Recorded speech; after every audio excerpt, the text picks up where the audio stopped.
దేవుని వాక్యము అంటే అర్థమైందో ఇప్పుడు మీకు చూపెడతా. ఆదికాండం 15వ అధ్యాయం అండి. వాక్యము అనేసరికి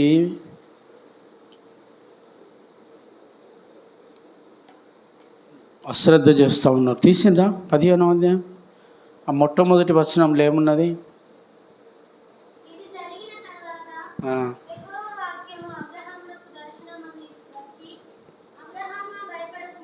చాలు హల్లెలూయా. అబ్రహాం దగ్గరికి ఎవరు వచ్చిండ్రంట? మంచిగా వినండి ఆ మాట. ఇది జరిగిన తర్వాత ఇవి జరిగిన తర్వాత యెహోవా వాక్యము అబ్రహామునకు దర్శనమందు వచ్చిందంట. ప్రైజ్ ద లార్డ్, హల్లెలూయా. దేవుడు వచ్చిందా, వాక్యం వచ్చిందా? చెప్పండి. ఇన్నైతే వాక్యం అని ఉన్నది, మీరేమనుకుంటున్నారో నాకు తెలియదు. బైబిల్లో మళ్ళీ చదువుతున్న విను. ఇది జరిగిన తర్వాత యెహోవా వాక్యము అబ్రహామునకు దర్శనమునందు వచ్చి, అబ్రహామా భయపడకు అంది. వాక్యం వచ్చింది, అర్థమవుతుందా? యెహోవా దేవుడు కాదు, అక్కడ వాక్యం వచ్చింది. ఆమేన్, హల్లెలూయా. యెహోవా వాక్యము అని రాసింది అక్కడ. వాక్యము అంటే దేవుడే. యోహాను రాస్తాడు, యోహాను సువార్త చాలా అద్భుతమైంది. మత్తయి ఏమో ఆదాముకు హేబేలు పుట్టెను, కయ్యనుకు ఈయన పుట్టెను, యెషయికి దావీదు పుట్టెను అని వంశావళి రాసుకుంటూ వస్తాడు. మార్కేమో మనుష్య కుమారుడుగా రాసుకొస్తాడు. లోకానేమో అందరికీ దేవుడు అని చెప్పని రాసుకొస్తాడు. కానీ యోహాను అట్లా కాదు. యోహాను మొదలు ఏం పెడతాడంటే, ఆది యందు వాక్యం ఉండేను. చూడండి, యోహాను యేసు ప్రభు రొమ్మున ఆనుకొని ఉండని చెప్పినాం కదా. ఆమేన్, హల్లెలూయా.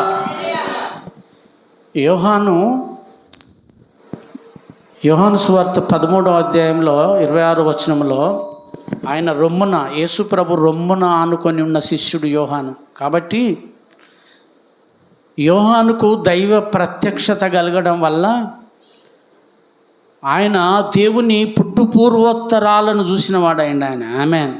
అందుకే ఆయన యోహాను రాసేటప్పుడు ఈ సువార్త ఆది యందు వాక్యం ఉండెను అని రాస్తాడు ఆయన. ఆది యందు అంటే మొట్టమొదట ఉన్నది ఏంటిది అట? వాక్యమే. కింద రాసుకుంటూ వచ్చి అంటాడు అంటే, వాక్యము దేవుని యొద్ద ఉండెను, వాక్యమే దేవుడై ఉండెను. వాక్యము దేవుని యొద్ద ఉండెను, వాక్యమే దేవుడై ఉండెను. మరి మీరు వాక్యం వింటలేరు అంటే అర్థమైంది? అంతే కదా. వాక్యం వినకపోవడం అంటే ఏంది? వాక్యాన్ని మీరు నిర్లక్ష్యం చేస్తానంటే దేవుణ్ణి నిర్లక్ష్యం చేసిన కిందనే లెక్క. అంతే. దేవుడు అంటే భయం లేక దేవుణ్ణి నిర్లక్ష్యం చేయడం. ఆమేన్, హల్లెలూయా. అందరూ భయపడ్డారు. మొదటి రాజుల గ్రంథం 2వ అధ్యాయంలో అయితే దేవుణ్ణి మందసం అంటే గడగడ వణికిండ్రు ప్రజలు. మందసానికే, ఛాయకే వాళ్ళు ఉత్త ఛాయకే గడగడ వణికిండ్రు. మనము దేవుడు సంపూర్ణంగా భూమి మీదకి వచ్చిండు. బైబిల్ అదే మాట, వాక్యమే శరీరధారి అయి కృపా సత్య సంపూర్ణుడుగా మన మధ్యన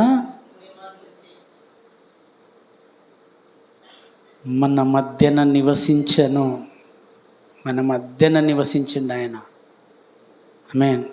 మరి ఆయన నిర్లక్ష్యం చేస్తూ ఉన్నాం మనం. వాక్యాన్ని నిర్లక్ష్యం చేయడం అంటే దేవుణ్ణి నిర్లక్ష్యం చేయడమే. ప్రైజ్ ద లార్డ్, హల్లెలూయా. మంచిది. ఈ దినాన ఒక మాట చదివి ముందుకెళ్దాము. ద్వితీయోపదేశ కాండము, జాగ్రత్తగా వినండి. ద్వితీయోపదేశ కాండము 7వ అధ్యాయం 9వ వచనం. తీసిండ్రా? పేజీ నంబరు 152వ పేజీలో. కాబట్టి నీ దేవుడైన యెహోవా తానే దేవుడనియు తన్ను ప్రేమించి తన ఆజ్ఞలను అనుసరించి నడుచుకొని వారికి తన నిబంధనను స్థిరపరచువాడును 1000 తరముల వరకు కృపచూపువాడును నమ్మదగిన దేవుడనియు తన్ను ద్వేషించు వారిలో ప్రతి వానిని బహిరంగముగా నశింపచేయుటకు వానికి చాలు నాయన దండన విధించువాడనియు నీవు తెలుసుకొనవలెను. ఆమేన్. హల్లెలూయా, హల్లెలూయా.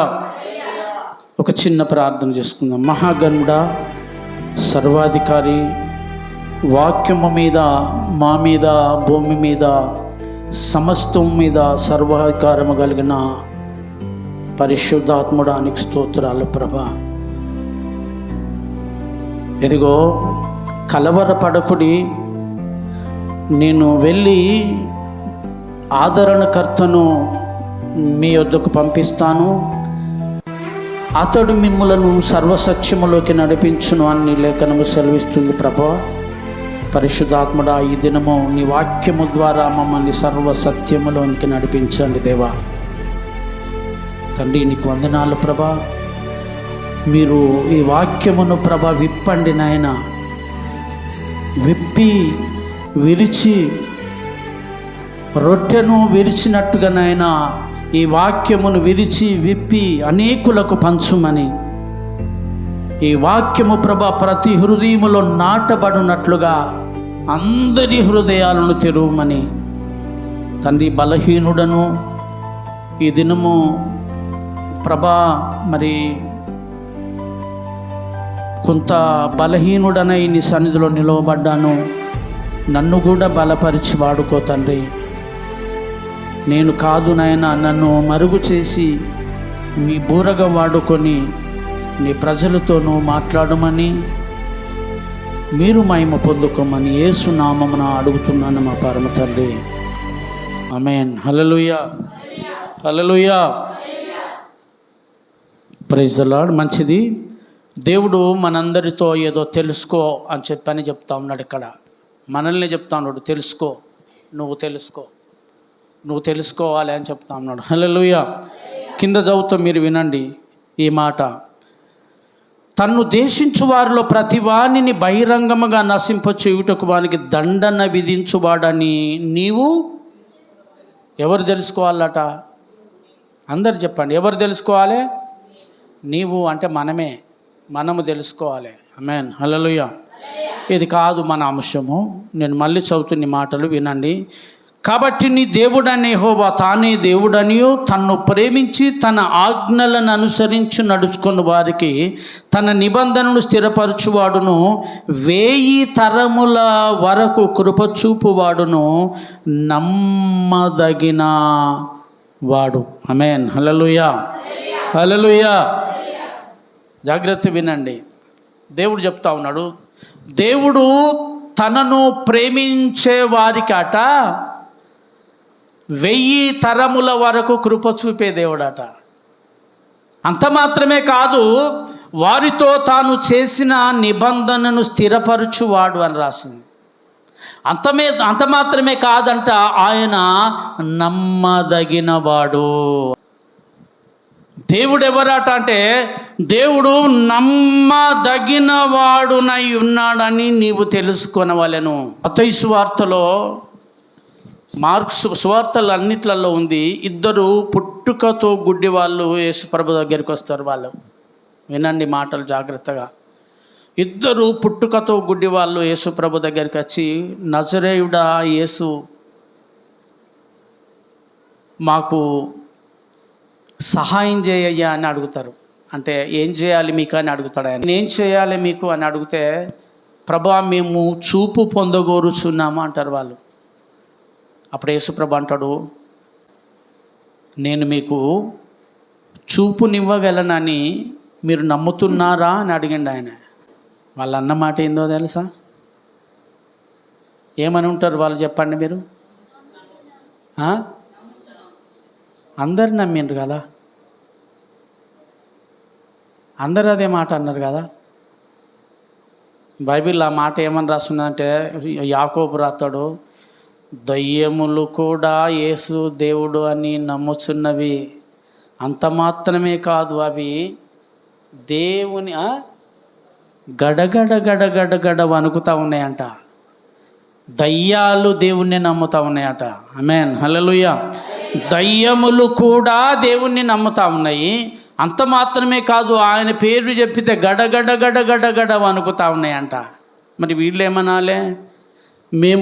నేను మీకు చూపును ఇవ్వగలనని మీరు నమ్ముతున్నారా అని అడిగితే వాళ్ళు చెప్పిన మాట ఏందో తెలుసా?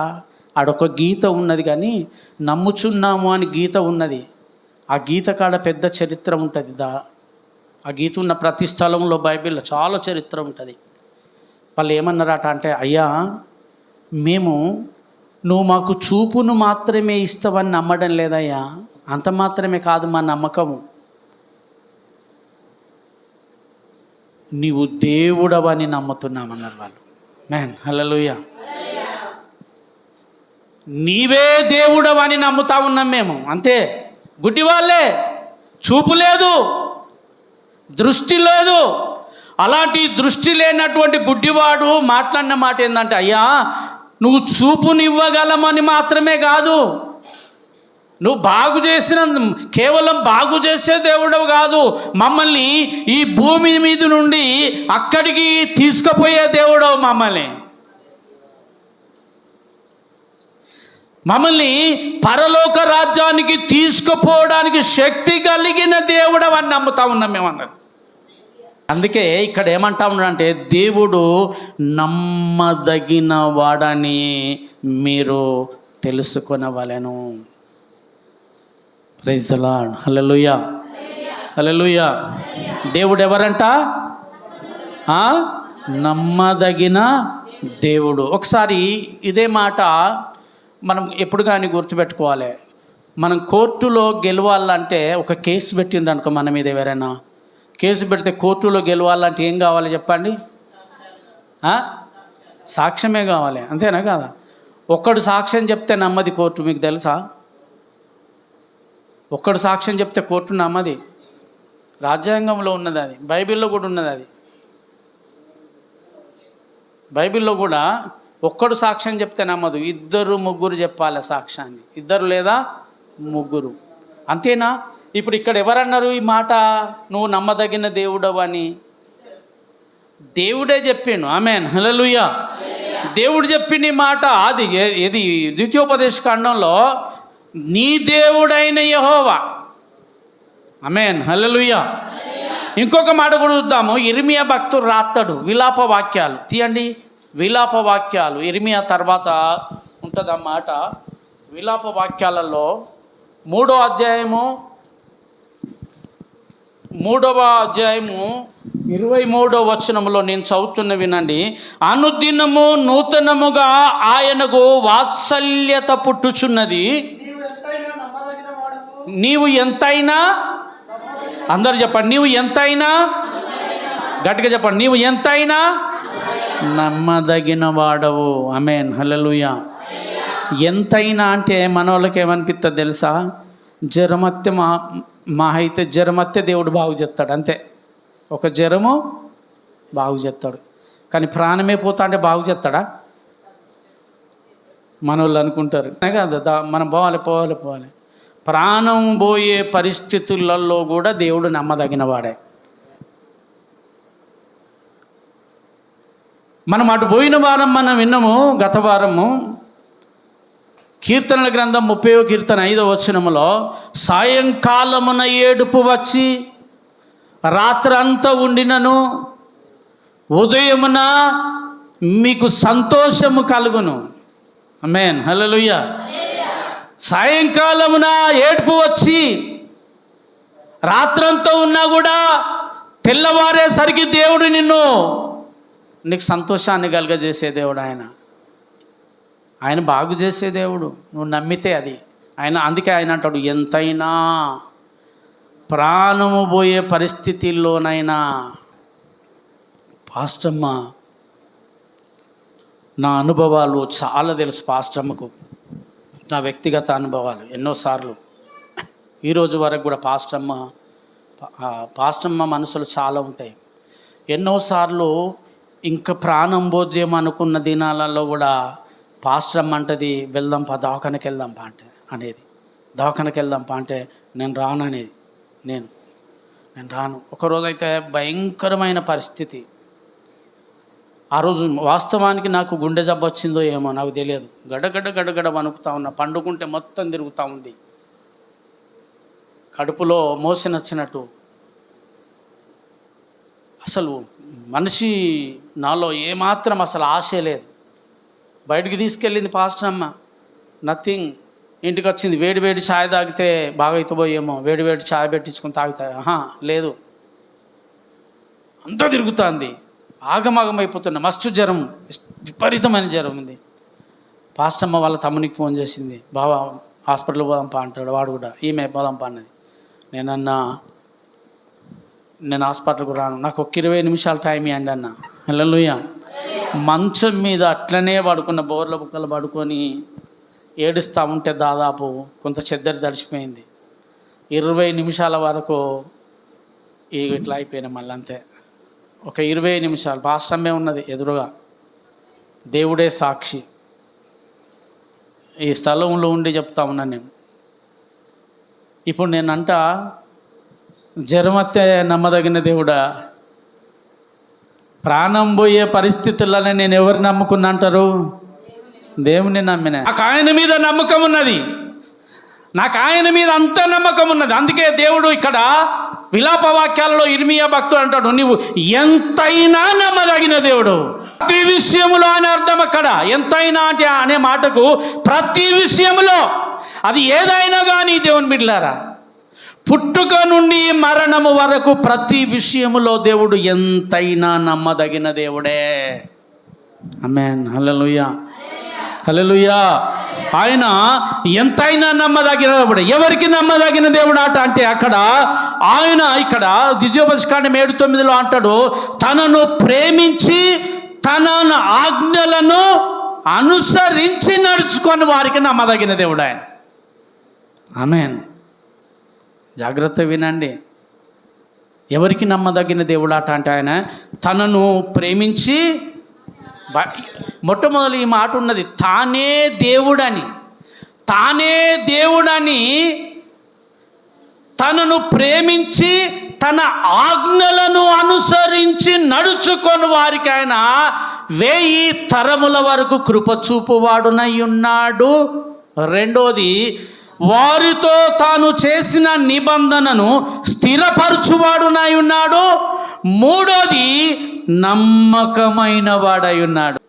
చాలామంది ప్రార్థన చేసేటప్పుడు, ప్రభువా నువ్వు స్వస్థపరచు యెహోవా నేనే అన్నావు. ఏమన్నాడంట? ఆయనే కదా, మరి నిజమేనా? ఆయనే. కానీ స్వస్థపరచు యెహోవాను నేనే అనే కంటే ముందు ఇంకా కొన్ని మాటలు చెప్పిండు ఆయన. వాటితో పాటు ఇది చెప్పిండు. అర్థమైందా మీకు? వాటితో పాటు ఇవి చెప్పిండు. హల్లెలూయా. ఇప్పుడు ఒక మాట అంట, నేను నీ పొలాన్ని బాగా దుక్కి పొతము చేసి దాంట్లో ఎరువేసి అప్పుడు మీరు విత్తనం వేయండి, మీకు బాగా పంట ఇస్తా అంటాడు దేవుడు. పంట చెప్పండి, అందరు చెప్పండి. పంట బాగా ఇస్తా కాదు, బాగా పంట ఇస్తా అంటాడు. హల్లెలూయా. మనం ఏం చేస్తామంటే ప్రార్థించేటప్పుడు, ప్రభువా నువ్వు పంట బాగా ఇస్తానన్నావు కదా, కానీ ఈ పంట బాగా ఇస్తా అనే దానికంటే ముందు ఇంకా కొన్ని మాటలు చెప్పిండు కదా. అవన్నీ చేయకుండానే అవన్నీ పక్కకు పెట్టి ఈ మాట పట్టుకొని, ప్రభువా నువ్వు పంట బాగా ఇస్తా అని చెప్పినావు కదా, అవునా కదా? కాదు కదా. మొట్టమొదలు మనం ఏం చేయాలంటే దుక్కి బాగా దున్నాలి. బాగా దున్ని పొతం చేసి ఎరువేసి అప్పుడు విత్తనం వేస్తే దేవుడు బాగా పంట ఇస్తాడు. Praise the lord. ఈ మాటకు స్వస్థపరచు యెహోవాను నేనే అనే మాటకు ముందే ఉన్నదంటే, నీ దేవుడైన యెహోవా నీకు ఆజ్ఞాపించుచున్న ఆజ్ఞలన్నింటి ప్రకారము నడుచుకొని ఆయన మాట జాగ్రత్తగా విని ఆయన నిబంధనను అనుసరించి నడుచుకొనిన ఎడల నిన్ను స్వస్థపరచు యెహోవాను నేనే అంటాడు ఆయన. ఏమన్నాడు ఆయన? నీ దేవుడైన యెహోవా నీకు ఆజ్ఞాపించిన ఆజ్ఞల అన్నింటి ప్రకారము, వాటన్నింటి ప్రకారము నడుచుకొని ఆయన నిబంధనను అనుసరించి నడిచిన ఎడల, ఇవన్నీ చేయకుండా నేను నిన్ను స్వస్థపరచు యెహోవాను నేనే అంటే కుదరదు. ఆమేన్, హల్లెలూయా. అందుకే ఈయన అంటా ఉన్నాడు, యెహోవా తానే దేవుడు అని తెలుసుకొని తన్ను ప్రేమించి తన ఆజ్ఞలన్నింటినీ అనుసరించి నడుచుకున్న వారికి 1000 తరముల వరకు కృప చూపే దేవుడై ఉన్నాడు. దేవుడు వారితో చేసిన నిబంధనను స్థిరపరచువాడై ఉన్నాడు. నమ్మదగిన దేవుడు. నిర్గమకాండం 20వ అధ్యాయంలో కూడా అదే ఉన్నది, 6వ వచనంలో. నిర్గమకాండము 20వ అధ్యాయంలో కూడా ఇదే ఉన్నది. తనను ప్రేమించి తన ఆజ్ఞలను అనుసరించి నడుచుకొని వారికి 1000 తరముల వరకు కృప చూపువాడు. నానా 1000 ఎప్పటి వరకు అట? 1000 తరముల వరకు కరుణించు. ఇక్కడనేమో కృప చూపువాడని ఉంది, అక్కడనేమో కరుణించువాడని ఉన్నది. కృప అంటే అర్థం ఏంటంటే కరుణ. కృప అంటే అర్థమైంది కరుణ. మెర్సీ, ఇంగ్లీష్లో మెర్సీ అంటారు. అంటే ఏమి తీసుకోకుండానే ప్రేమించేదాన్ని కరుణ అంటాం. దయ తలిచి ఇచ్చేది. మనం 5 రూపాయలు పెట్టి సబ్బు కొనుక్కుంటే దుకాణంలో ₹1 తక్కువ ఇవ్వచ్చు, కానీ దయదలిచి ఇచ్చినట్టు అది కొనుక్కున్నాం దాన్ని మనం. కానీ దేవుని దగ్గర దేవుడు అట్లా కాదు, తన ప్రాణాన్నే ఇచ్చిండు, దయ తలిచి ఇచ్చిండు ఆయన. దాన్నే కృప అన్నాడు. చెప్పిన ఆదికాండం తీసిండ్రా? చదవండి నాన్న. 11వ వచనం చదువు. ఆదికాండం 28:11 చదవండి నాన్న, చదవండి. చోటు చేరి పొదుగుంకినందున అక్కడ ఆ రాత్రి నిలిచిపోయి ఆ చోటి రాళ్ళలో ఒకటి తీసుకొని తనకు తలగడగా చేసుకొని అక్కడ పండుకొనెను. అప్పుడు అతడు ఒక కలకనెను. అందులో చాలు నాన్న, నేను దీన్ని అందరికీ మనకు తెలిసిన మాటే నేను చెప్తా. యాకోబు తన ఇంటి నుండి, అంటే బయర్షబాలో ఉన్నారు వాళ్ళు. బయర్షబా అనే ఊరిలో కాపురం ఉంటా ఉన్నారు యాకోబు. బయర్షబా నుండి హారాను అనే పట్టణానికి బయలుదేరిండు. ప్రైజ్ ద లార్డ్, హల్లెలూయా. వాళ్ళ మేనమామ ఇంటికి బయలుదేరిండు. పద్దనరాము అనే స్థలానికి బయలుదేరి పద్దనరాముకు పోయే దారిలో రాత్రి అయిపోయింది. ఆ రాత్రి చీకటి కావడం వల్ల యాకోబు అరణ్యంలో ఒక రాయి తీసుకొని తలగడగా చేసుకొని పడుకున్నప్పుడు దేవదూతలు యాకోబు దగ్గరికి దిగి వచ్చిండ్రు. నిచ్చెనేసుకొని దిగడం చూసిండు. ఆ స్థలంలో దేవుని దర్శనాన్ని పొందుకొని యాకోబు ఆ స్థలానికి బేతేలు అని పేరు పెట్టిండు. హల్లెలూయా. బేతేలు అనే మాటకు అర్థం ఏంటంటే దేవుని ఇల్లు.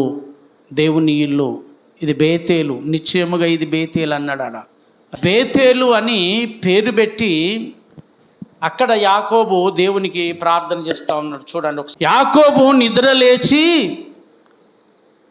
నిద్ర తెలిసి నిశ్చయముగా ఈ స్థలమందు దేవుడు ఉన్నాడు, యెహోవా ఈ స్థలమందు ఉన్నాడు, అది నాకు తెలియకపోయినా అనుకొని భయపడి, ఈ స్థలం ఎంతో భయంకరం, ఇది దేవుని మందిరమే కానీ మరొకటి కాదు, పరలోక గవిని ఇది అనుకోని తెల్లవారినప్పుడు యాకోబు లేచి తను తరగలుగా చేసుకుని రాయి తీసి అతడు ఆ స్థలమునకు బేతేలను పేరు పెట్టిన. అయితే మొదట ఆ ఊరి పేరు లూజు. అప్పుడు యాకోబు, నేను తిరిగి నా తండ్రి ఇంటికి క్షేమముగా వచ్చున్నట్లు దేవుడు నాకు తోడై నేను వెళ్ళుచున్న ఈ మార్గంలో నన్ను కాపాడి తినుటకు ఆహారమును ధరించుకోటకు వస్త్రములను నాకు దయచేసిన ఎడల యెహోవా నాకు దేవుడై ఉండును.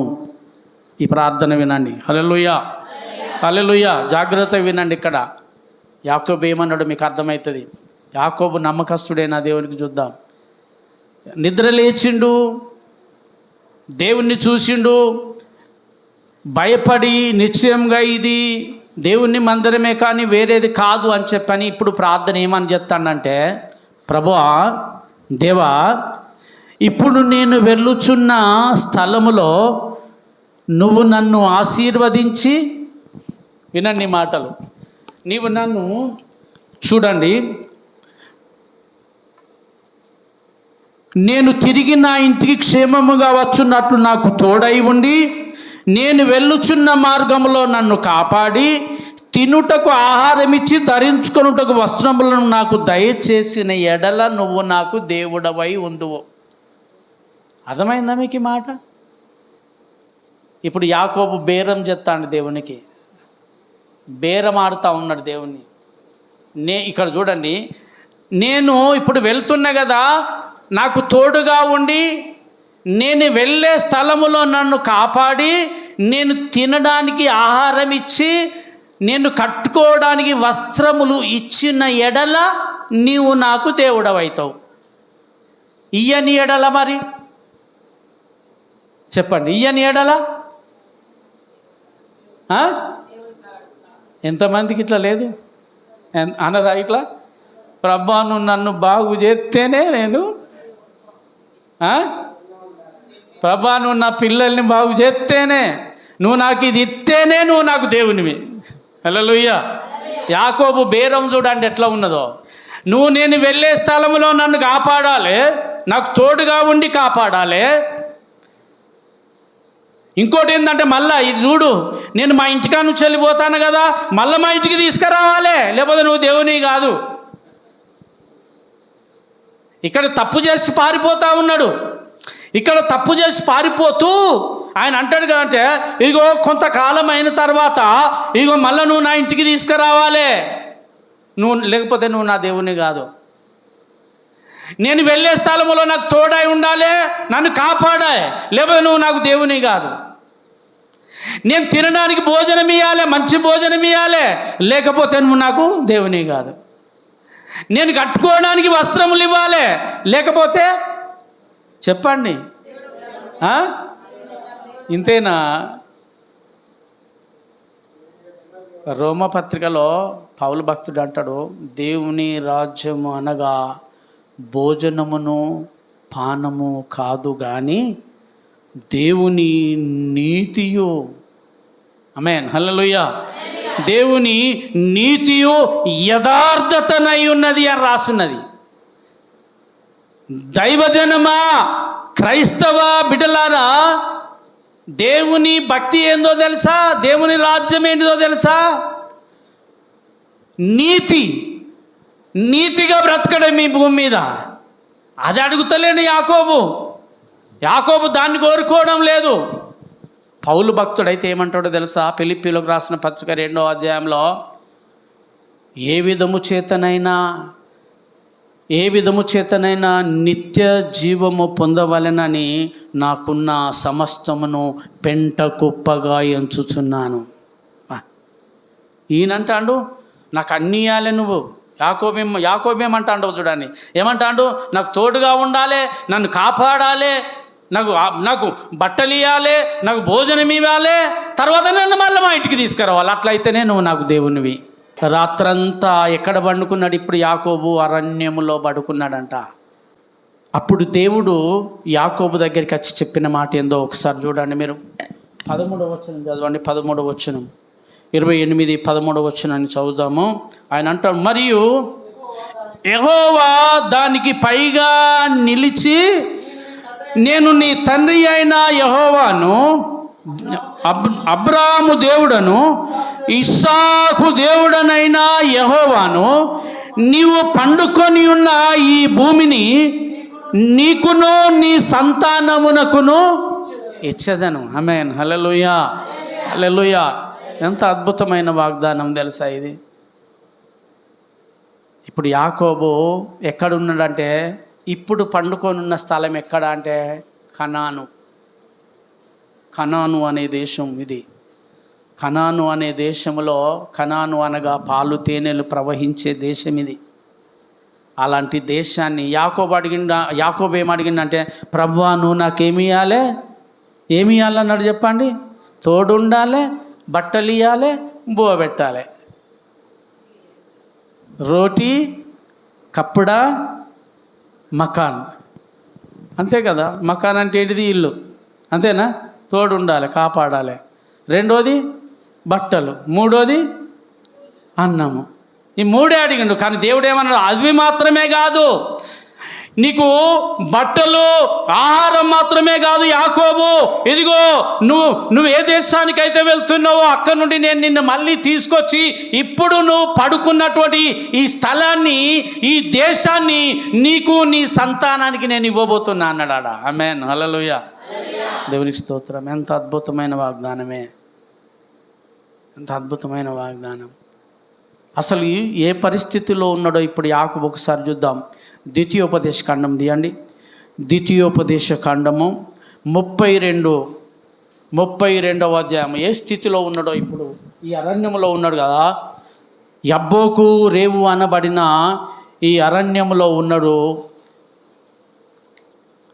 ఈ అరణ్యంలో యాకోబు ఏ స్థితిలో ఉన్నాడో ఒకసారి ద్వితీయోపదేశ కాండము 32 10వ అధ్యాయం 10వ వచనం చదవండి చూద్దాం. 32:10. ఇప్పుడు అరణ్యములే ఉన్నాడు ఆయన. అవును, అరణ్యములో ఉన్నాడు కాబట్టి అరణ్య ప్రదేశములోనూ భీకర ధ్వని గల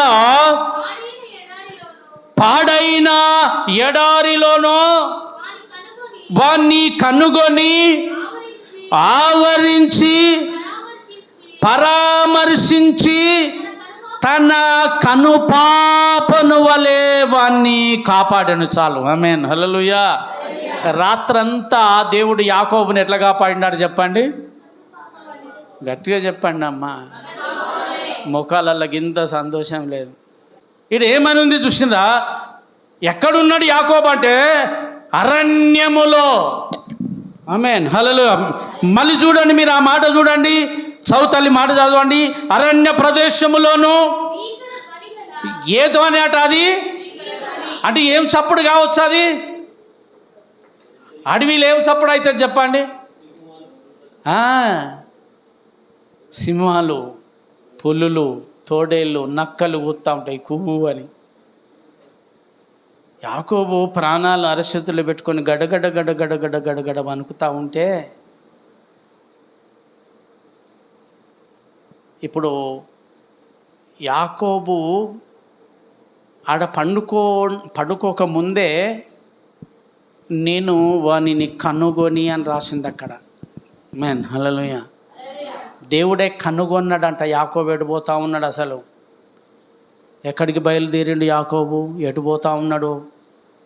ఎటు అరణ్యంలోకి వెళ్ళిపోతా ఉన్నాడు ఏంది అని దేవుడే కనుగొనేను అని రాసింది అక్కడ. అర్థమైందా మీకు? యెహోవా కన్నులు భూమి అందంతటా సంచారము చేయుచున్నవి అంటాడు యోబు. యెహోవా కన్నులు భూమి అందంతటా సంచారం చేస్తూ ఉన్నాయంట. నువ్వు ఎడిపోతా ఉన్నావు కనిపెడతాడు దేవుడు. నువ్వు వెళ్ళే మార్గాన్ని చూస్తాడు ఆయన. ఈ దినము నా బిడ్డ ఎడిపోతూ ఉంది, ఎక్కడికో బయలుదేరింది ఏంది, ఎటో బయలుదేరింది కదా మనం చెప్తామా దేవునికి?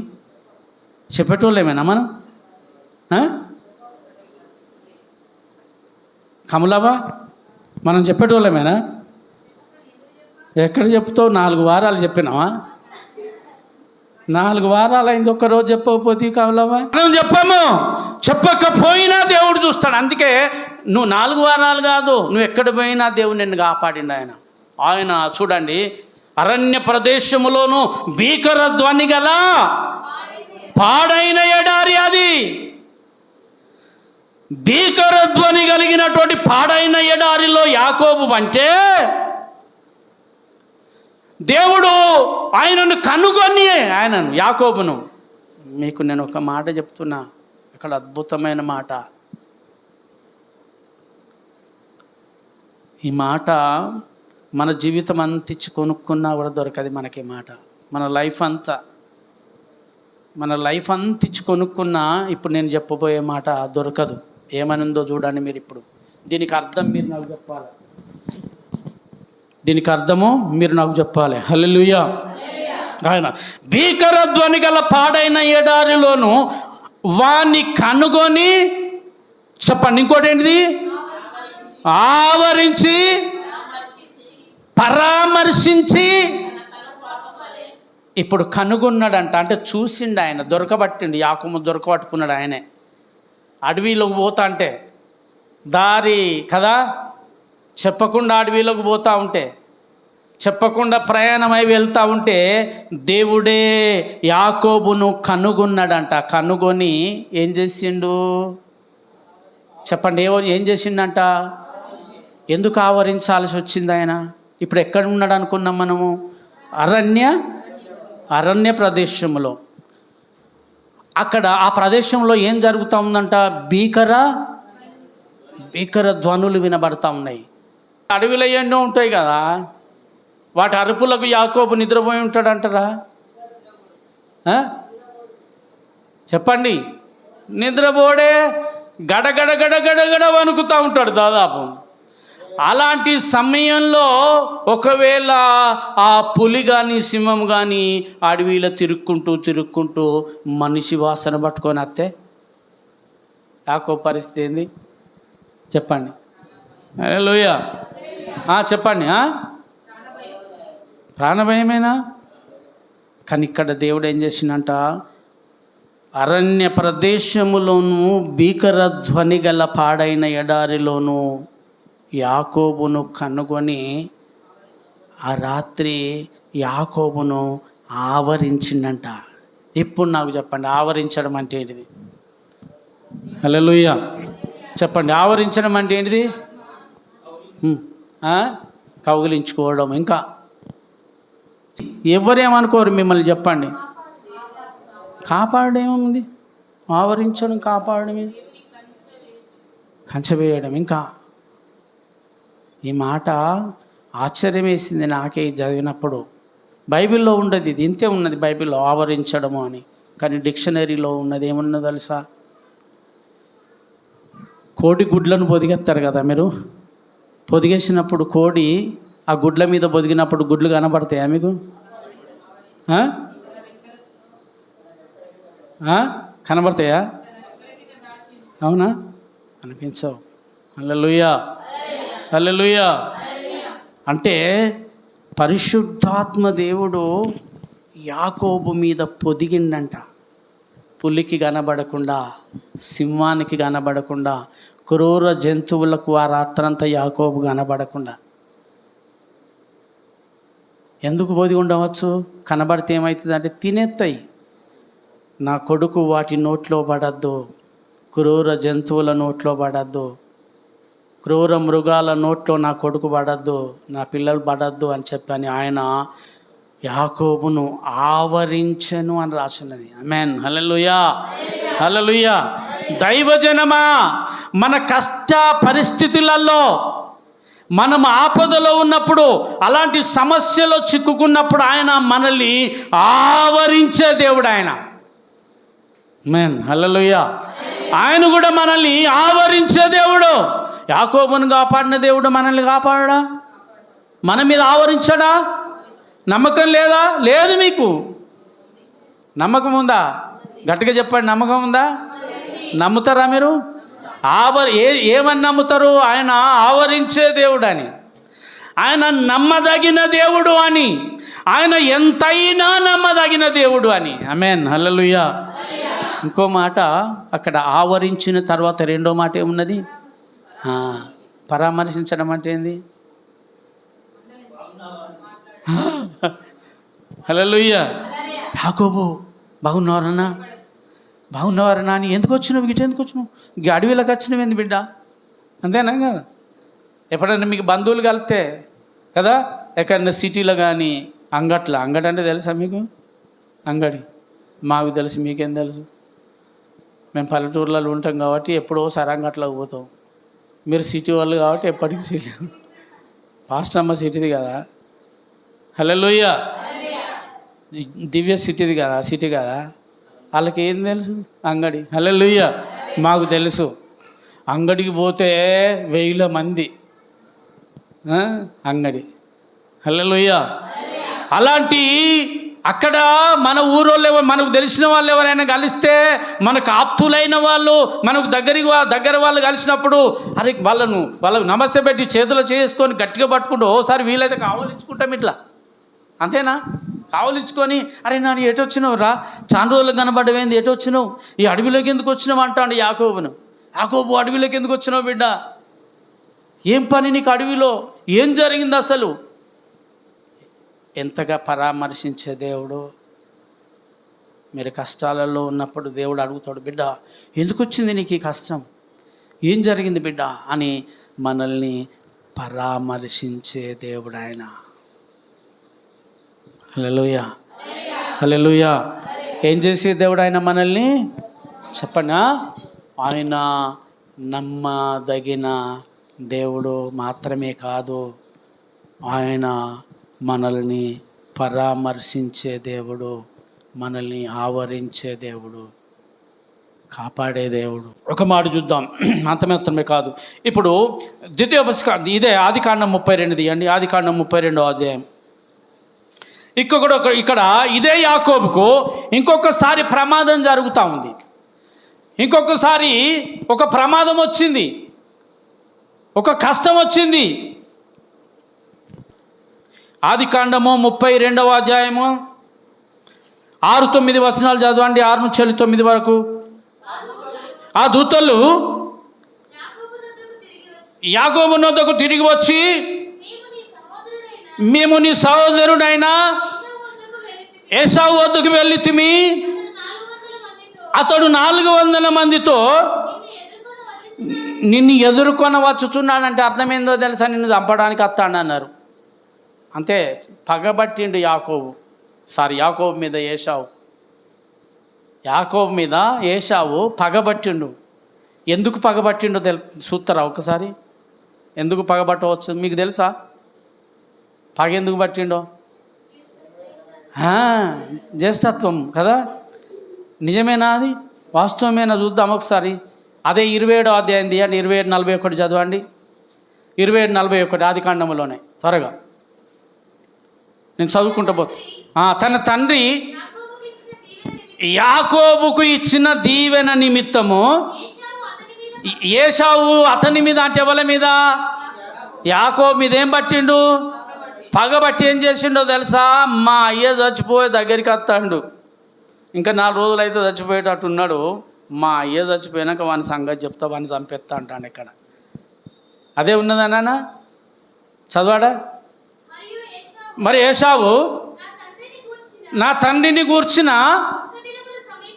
దుఃఖ దినములు అంటే అర్థమైంది, చనిపోయే దినాలు దగ్గరున్నాయి కాబట్టి అప్పుడు నా తమ్ముడైన యాకోబుని ఏం చెప్తానంటాడు? చంపుతానన్నాడు. అంతే. ఇప్పుడు తండ్రి చచ్చిపోయిండు ఆల్రెడీ. తండ్రి చచ్చిపోయినాక వేట మొదలుపెట్టిండు యాకోబుని చంపాలని. నాకు వచ్చే ఆశీర్వాదాలు దొంగతనం చేస్తావురా నాన్న, నన్ను దీవిస్తానంటే దొంగచాటున నా దీవెనలు అన్నీ కొట్టేసినావు వెధవ, నిన్ను చంపేస్తా అని బయలుదేరిండు ఏశావు. ఆమేన్. హల్లెలూయా. అది దేవదూతలు చూసిండ్రంట, చూసి వచ్చి చెప్తా ఉన్నారు యాకోబుతో. అంటారు, ఒరే యాకోబు, మీ అన్న బయలుదేరిండు కత్తి తీసుకొని. హల్లెలూయా. ఏమంటాడు? మీ అన్న బయలుదేరిండు దేంతోని? కత్తి తీసుకో. అంతేకాదురా బాబు, 400 మంది వస్తాను బిడ్డ, 400 మందిని తీసుకొని నిన్ను చంపేదందుకు వస్తారంటే. ఇప్పుడు యాకోబు చూడు ఎంత యుక్తిపరుడో, వెంటనే దేవుని దగ్గరికి వచ్చేసిండు, మోకాళ్ళ మీద పడ్డాడు. మోకాళ్ళ మీద ఉండి ఇప్పుడు ప్రార్థన చేస్తూ ఉన్నాడు మళ్ళా దేవుణ్ణి. Hallelujah. Hallelujah. Praise the lord. చూడండి ఒకసారి 13వ వచనం చదవండి. 13 ఇందులోనే 13వ వచనం. దాని 32 చదివినాం కదా నాన్న, 32 కదా. 32 9వ వచనం చదువు నాన్న. 9 చదువు. అప్పుడు యాకోబు ఏమంటాడు? నా తండ్రి అయిన అబ్రహాము దేవా, నా తండ్రి అయిన ఇస్సాకు దేవా, నీ దేశమునకు నీ బంధువుల యొద్దకు తిరిగి వెళ్ళుము, నీకు మేలు చేసేదనని నాతో చెప్పిన దేవుడా, ఈ నీ సేవకునికి చేసిన సమస్తమైన ఉపకారములకును సత్యమునకును అపాత్రుడను. ఎట్లనగా నా చేతి కర్రతో మాత్రమే నేను యోర్దాను దాటి తిని, ఇప్పుడు నేను 2 గుంపులైనా అయితిని. అదే ఆ చేతి నుండి దయచేసి నన్ను తప్పించుము. ఇది ప్రార్థన అయినది. హల్లెలూయా. ఇంతకుముందు చేసిన ప్రార్థన ఎట్లున్నది, ఇప్పుడు చేసిన ప్రార్థన ఎట్లున్నదో చెప్పండి. ఇంతకుముందు ప్రార్థన చేసిండుగా యాకోబు. ఏం ప్రార్థన చేసిండంటే, ఇదిగో నేను తిరిగి మళ్ళీ నా దేశం నన్ను చేర్చాలి, నేను వెళ్ళే స్థలంలో నాకు తోడుగా ఉండాలి, నన్ను కాపాడాలి, నాకు బట్టలు ఇవ్వాలి, నాకు భోజనం ఇచ్చిన ఎడల అన్నాడు. కానీ ఇక్కడ ఏమంటా ఉన్నాడో తెలుసా? నా తండ్రి అయిన అబ్రహాము ఇస్సాకుల దేవా, నేను వెళ్ళే స్థలములో నన్ను కాపాడుతానని సెలవిచ్చిన నా దేవా, వాగ్దానం ఇచ్చినావు కదా అని వాగ్దానములను పట్టుకొని ప్రార్థన చేస్తాండి యాకోబు ఇక్కడ. ఇంతకుముందు మాట ఇచ్చినావు ప్రభా, నన్ను కాపాడుతానని మాట ఇచ్చినావు, నన్ను మళ్ళీ మా ఇంటికి తీసుకొస్తానన్నావు. ఇంకోటి, వాగ్దాన దేశాన్ని నాకు మళ్ళీ మాకు ఇస్తానని చెప్పి అన్నావు నువ్వు. ఏది ఆ రోజు అరణ్యంలో కనాను దేశంలో అడవిలో నేను పండుకున్న స్థలాన్ని ఇప్పుడు నువ్వు పండుకున్న ఈ స్థలం నీకు నీ సంతానానికి ఇస్తానన్నావు కదా. మరొకవేళ నేను చచ్చిపోతే మరి ఆ మాట చెల్లదు కదా? అబద్ధం కాదా? అబద్ధం అవుతుందా కాదా? అబద్ధం అవుతుంది. కాబట్టి నన్ను చంపకుండా చూడు అని ప్రార్థన చెప్తాడు. ఎటు పోయినా ఈయన గడ్డకుంటా ఉన్నాడు. అక్కడ బేరమాడి ఇక్కడ వాగ్దానాలను ఎత్తి పట్టుకొని ప్రార్థన చేస్తాడు. ఇది దేవుని బిడ్డలారా, మొట్టమొదట ఇప్పుడు ఈయన అనుభవంలోనికి వచ్చిండు. యాకోబు అనుభవంలోనికి వచ్చిండు. ఇప్పుడు మీరు అనుభవంలోకి వచ్చిండ్రు. 20 సంవత్సరాలు దేవుని నమ్ముకొని ఏం ప్రార్థన చేయాలి? లేఖనములను ఎత్తి పట్టుకొని ప్రార్థన చేయాలి. యాకోబు అదే చెప్తాడు. నా తండ్రి అయిన అబ్రహాము దేవా, నా తండ్రి అయిన ఇస్సాకు దేవా, వాళ్ళతో వాగ్దానము చేసిన దేవా, నన్ను ఆ రోజు అరణ్యములో ఉన్నప్పుడు నన్ను కాపాడుతానని మాట ఇచ్చిన దేవా. ఎన్ని లేఖనాలు, అన్ని వాక్యం ఎత్తిపట్టే, అన్ని వాక్యమే. ఇవి పట్టుకొని ప్రార్థన చేస్తూ ఉన్నాడు దేవుని బిడ్డలారా. అలాంటి ప్రార్థన చేయడం నేర్చుకోవాలి క్రైస్తవుడు. నేర్చుకోవాలంటే అవి ఇక్కడ ఉండాలి. దేవుని మాటలు మన హృదయంలో ఉండాలి. ఇప్పుడు 33 తీద్దాం. 33వ అధ్యాయం తీయండి, ముగించుకుందాం ఈ మాట చదివి. 33వ అధ్యాయము, ఆదికాండం 33వ అధ్యాయము 3-4 వచనాలు చదవండి ఒకసారి. వారి ముందర వెళ్ళుచు సోదరుడు సమీపించే వరకు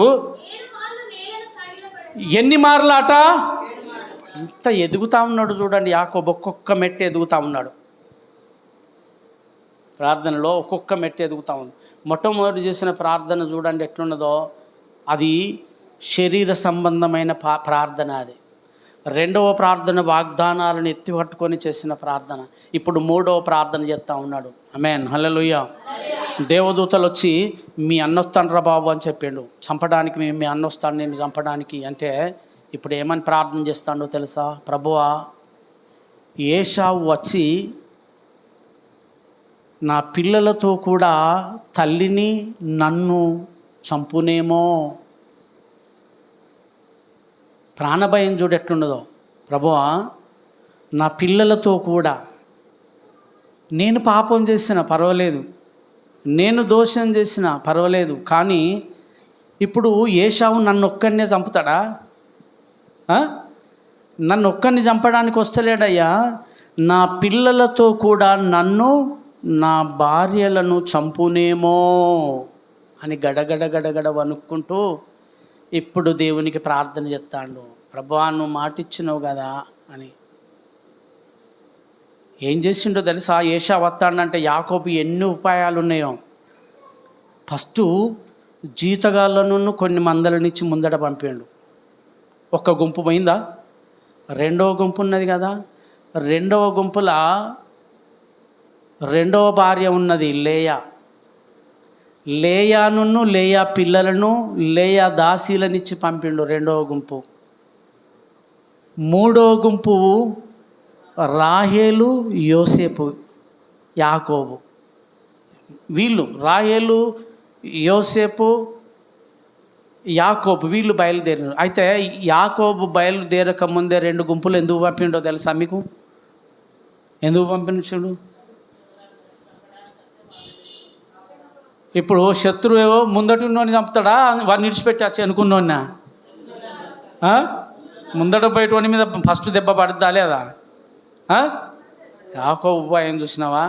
ఒకవేళ మా అన్న వాళ్ళ మీద పడి వాళ్ళని చంపే వరకు నేను ఇట్లా తప్పించుకొని పోవచ్చు. వాళ్ళు అయిపోయింది అనుకో, మళ్ళీ రెండో గుంపు ఉన్నది కదా, లేయా సత్యమయ్య, అది గుడ్డిది. రెండవ భార్య లేయా చనిపోయిన మంచిదే, దాని పిల్లలు చనిపోయిన మంచిదే అని రెండవ గుంపు లేయాని పంపించిండు. చివరికి దొర మిగిలిండు. ఇప్పుడు ఈ మిగిలిన దొర ఏం చేసిండు కదా, ఇంకా రాహేల్ అంటే ఎంత ప్రేమ ఉన్నదో చూడండి. భార్య ఉంటే కొడుకు అంటే. యోసేపు మీద రాహేలు మీద చాలా ప్రేమ ఉన్నది కాబట్టి వీళ్ళిద్దరిని వెనక పెట్టుకున్నాడు. ఈయన ముందు బయలుదేరిండు. యోసేపును రాహేలును వెనకబెట్టి వారి కంటే ముందు యాకోబు బయలుదేరి ఏం చేసిండని తెలుసా? ప్రభువా కాపాడు అని 7 మారులు నేలను సాగిల పడుతూ ప్రార్థన చేసుకుంటూ వెళ్తాడట. ఎన్ని మార్లు చెప్పండి? దీన్ని పట్టుకొని చాలామంది పాస్టర్లు అంటారు, చాలామంది ప్రవచనాలు చెప్తారు ఇదే, మీ ఇంట్లో 7 రోజులు ప్రార్థన పెట్టాలి అప్పుడు దయ్యం పోతుంది. 7 రోజులు ప్రార్థన పెడితేనే మీ ఇంట్లో దయ్యం పోతుంది. హల్లెలూయా. ఇలాంటివి జరుగుతాయి. మనోళ్ళు చెప్తారు 3 రోజులన్నా పెట్టాలి. ఎన్ని రోజులట? 3 రోజులన్నా. యాకోబుడు 7 మార్లు నేలను సాగిల పడుకుంటూ ప్రార్థన చేసిండంట. ఆమేన్, హల్లెలూయా. ఇప్పుడు దేవుడు యాకోబు ప్రార్థన విన్నాడా? 4వ వచనం చదవండి, 33:4 తర్వాత చదవండి. అప్పుడు ఏశావు ఎవరు? ఇప్పుడు చెప్పండి, ఏశావు ఎవరు? యాకోబును చంపేందుకు వచ్చేటోడు, అంతేనా కదా? ఏశావు ఎవరు? యాకోబును చంపడానికి బయలుదేరిన అన్న. ఆమేన్, హల్లెలూయా. ఇప్పుడు ఈయన చంపేందుకు వచ్చి ఏం చేస్తాడో చూద్దాం. చదువునన్న. యాకోబును ఎదుర్కొన్న పరుగెత్తి, అరే చంపేందుకు వచ్చినోడు కావాలి. అసలు వచ్చింది ఎందుకు ఆయన? మరి చంపడానికి వచ్చినోడు ఏం చేస్తాడు? ఇప్పుడు తమ్ముని మీద పడి కౌగలించుకుంటా ఉన్నాడు. కౌగలించుకొని అతన్ని మెడ మీద పడి ముద్దు పెట్టుకొనేను. అంతేకాదు, ఇంకా చూడు, వారిద్దరు అమ్మా ఏడ్చిందంట. ఇద్దరు అన్నదమ్ములు కదా, పాపం అన్నదమ్ములే కదా. చంపడానికని బయలుదేరినోడు, కత్తి పట్టుకొని వచ్చినోడు, 400 మంది గ్యాంగును పట్టుకొని వచ్చినోడు. ఇప్పుడు యాకోబు ఎదురుగానే పరుగెత్తుకొని పోయి కౌగలించుకున్నాడంట. కౌగలించుకొని మెడ మీద పడి ముద్దు పెట్టుకున్నాడంట. ఇప్పుడు మెడ మీద పెట్టే ముద్ద ఏందో తెలుసా మీకు? ఆప్యాయతతో కూడిన ముద్దది. తమ్ముని మీద ఆప్యాయత కలిగింది అన్నకు. ఇదంతా ఎందుకు జరగవచ్చు? యాకోబు మనసు ఎందుకు మారింది కావచ్చు? హల్లెలూయా. 7 మారులు సాగిల పడడం వల్ల యాకోబు చంపాలనే ఏశావు మనసు మారిపోయింది. దీనికి ఇంకొక మాట ఉన్నది సామెతల గ్రంథంలో, ఒకని ప్రవర్తన యెహోవాకు ప్రీతికరమగునప్పుడు ఆయన వాని శత్రువులను వానికి మిత్రులనుగా చేయును. ఆమేన్, హల్లెలూయా. ఏం మాట కదా.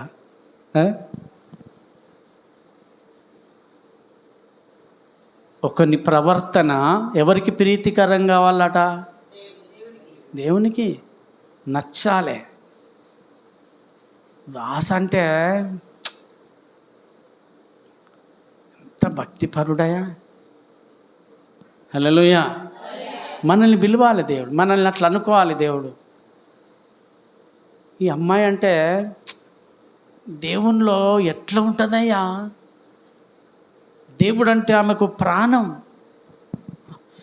మందిరం అంటే ఆమెకు ప్రాణం, సంఘం అంటే ఆమెకు ప్రాణం, దైవ సేవకులు అంటే ఆమెకు ప్రాణం.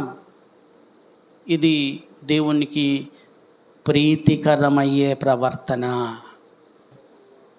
ఒకని ప్రవర్తన యెహోవాకు ప్రీతికరమగునప్పుడు ఆయన వాని శత్రువులను మిత్రులనుగా చేయును. ఇప్పుడు యాకోబు శత్రువు ఏమైపోయిండు? మిత్రుడైపోయిండు. పగ పెంచుకున్న ఏశావు ఆప్యాయతతో వచ్చి ముద్దు పెట్టుకుంటా ఉన్నాడు. ఇప్పుడు చెప్పండి, దేవుడు నమ్మదగిన వాడేనా? యాకోబు ప్రార్థనకు జవాబు వచ్చిందా లేదా? ఇప్పుడు నమ్మదగిన వాడా కాదా? కీర్తనకారుడు 25వ కీర్తన 3వ వచనంలో ఒక అద్భుతమైన మాట ఉంటుంది. చాలా అద్భుతమైన మాట. మీరు తీయకున్నా పర్లేదు, నేను చెప్తా. యెహోవా కొరకు కనిపెట్టుకొని వారిలో అని ఉంది. యెహోవా కొరకు కనిపెట్టుకొని వారిలో ఎవడు సిగ్గుపడనేరడు. ఏం మాట? యెహోవా కొరకు కనిపెట్టుకొని వారిలో ఎవరు సిగ్గుపడరు అంటే అర్థమైంది, నిన్ను సిగ్గుపడకుండా చేసే దేవుడు. సృష్టికర్తవు నీవేనని, దైవిక స్వస్థత నీలోనని.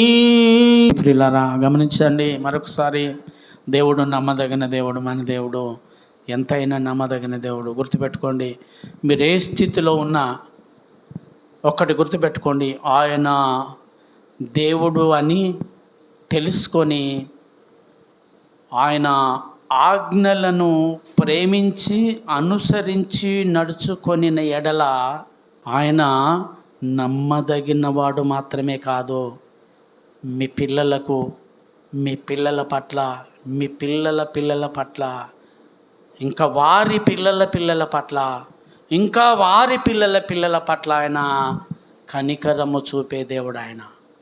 ఆయన కరుణించే దేవుడు, కృప చూపే దేవుడు, నమ్మదగిన దేవుడు. ఆయన నమ్మదాం. నీ కార్యములను సఫలము చేసే దేవుడని ఆయన నమ్మి ఆయనను పూజించుకుందాం. దేవుడి మాటలు మనందరి వెనుకలో ఆశీర్వదించును గాక. ఆమేన్.